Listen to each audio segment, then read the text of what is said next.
Hi everyone, it's Michi here. My art supplies are in dire need of decluttering and reorganizing, so I thought this would be a good opportunity to show the materials I use to make my drawings.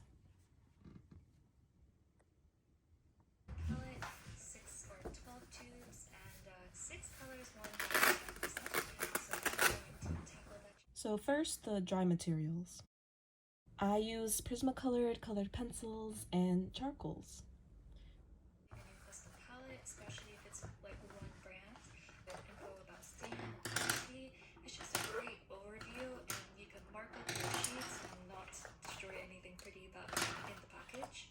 Plus, This collection really takes me back because I got this case and some of these pencils as a gift back in middle school when I first started taking art more seriously.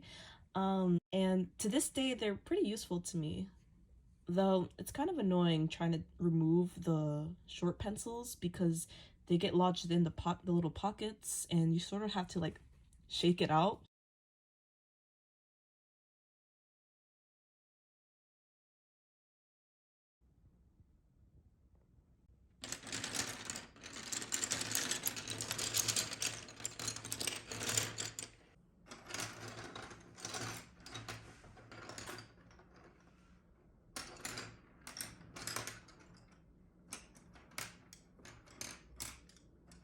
When I first started drawing, colored pencils were my go-to supplies for coloring.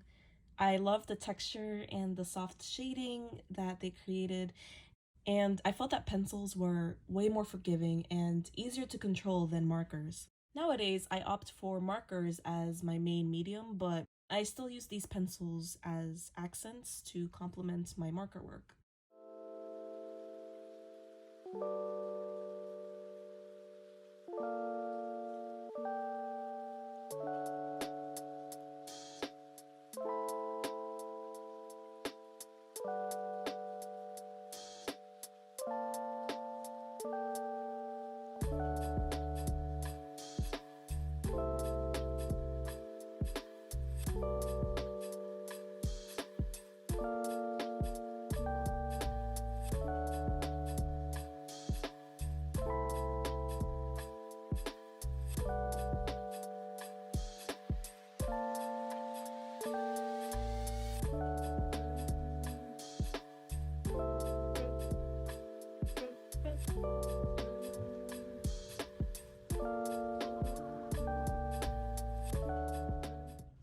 I like how you can tell which colors I use the most. I mean, look at this.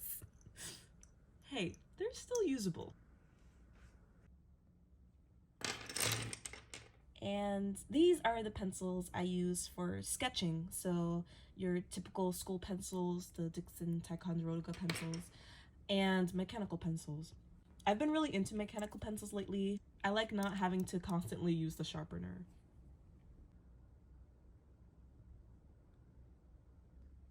And in cleaning out my art supplies, I found this set of pencils that hasn't seen the light of day in years.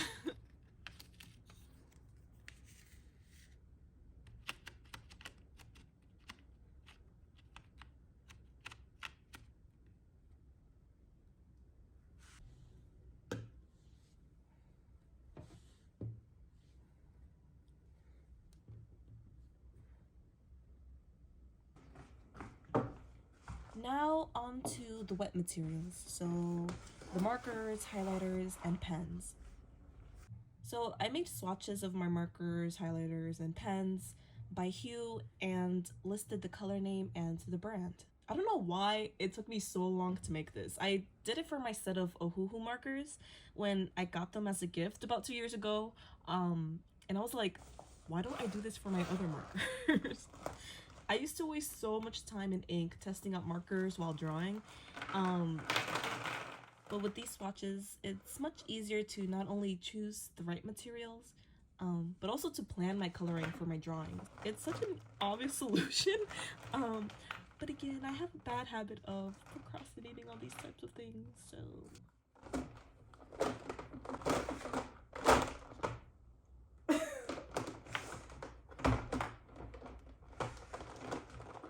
I've been collecting these for many years, since the beginning of high school, and I've received many of them as gifts for Christmas or for my birthday.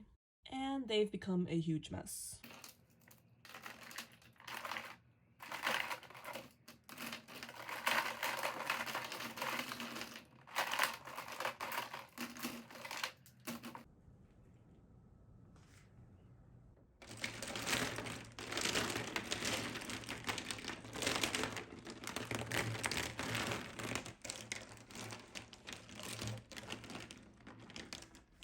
So I use Prismacolor, Copic Shao, Copic Sketch, Blick Studio markers, Ohuhu markers, highlighters, and these random pens that I've bought impulsively from stationery stores, you know.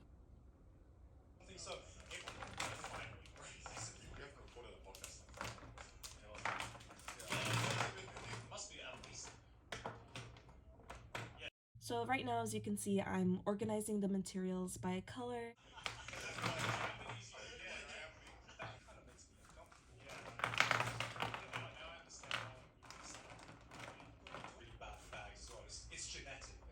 I never realized how many green markers I have. There are so many green markers. And green is probably the color I use the least. So it's very interesting.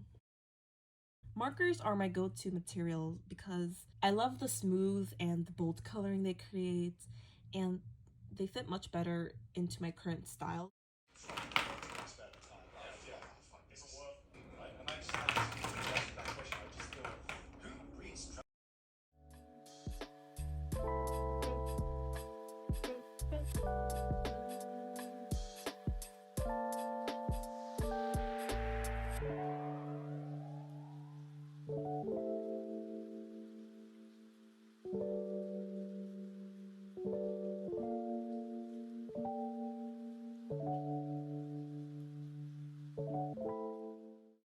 I've been into limited color palettes these past couple of years. I feel like my style is focused more on lines rather than colors. So I usually use one or two colors in my drawings. Lately, I've been feeling myself growing more and more interested in making fully colored pieces, but I gotta go back and learn how to use markers in a more painterly way, like learning how they all blend in with each other.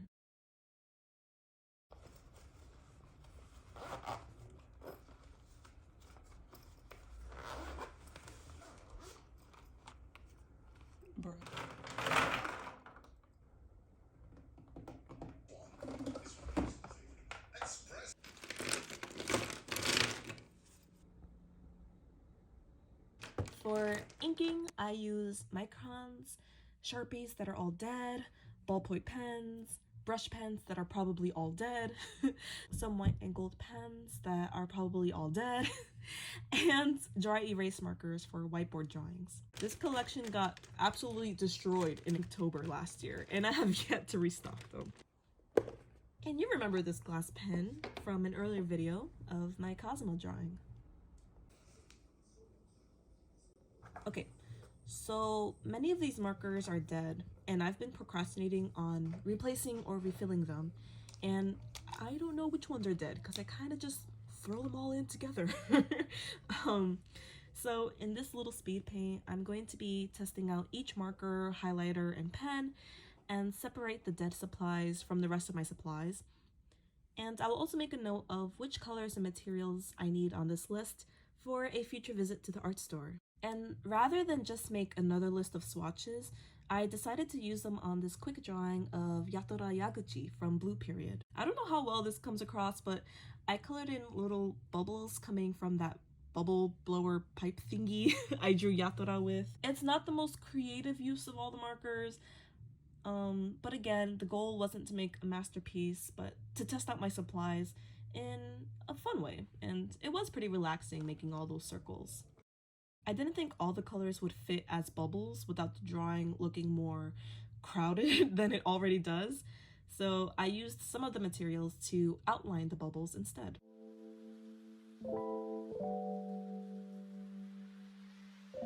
I love Blue Period so much so far. I watched the first few episodes of the anime, but then I came across this panel from the manga and I was like, I am hooked.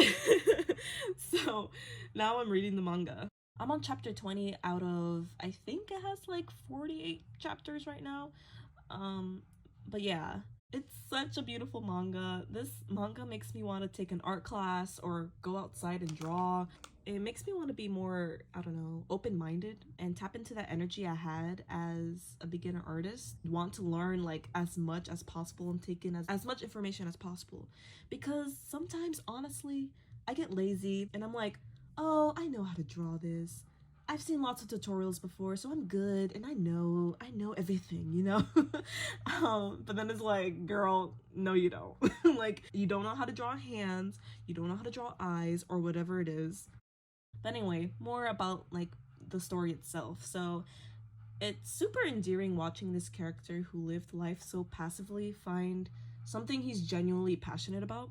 And it's fun to see him learn not only about the technicalities of making good art, but also learn about creativity and how that influences his relationship with other people, with his perspective on the world, and even with his own mental barriers. I see a lot of myself in Yatora, and I think most, if not all, artists can relate to his struggles as a beginner artist just trying to find his way, you know? Also, Yuka is super cute.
I didn't spend too much time on the set of gray materials because I already know that they all got obliterated during Inktober. And even though I use gray markers so often in my drawings, like I still haven't got a new set of gray markers. What am I doing?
this is how my art supplies look like now. Yeah, definitely a lot cleaner, a lot more organized. I made some discoveries about my sort of art material inventory that I didn't know about before. And most importantly, I made some room for more art supplies. So it's time to go to the art store.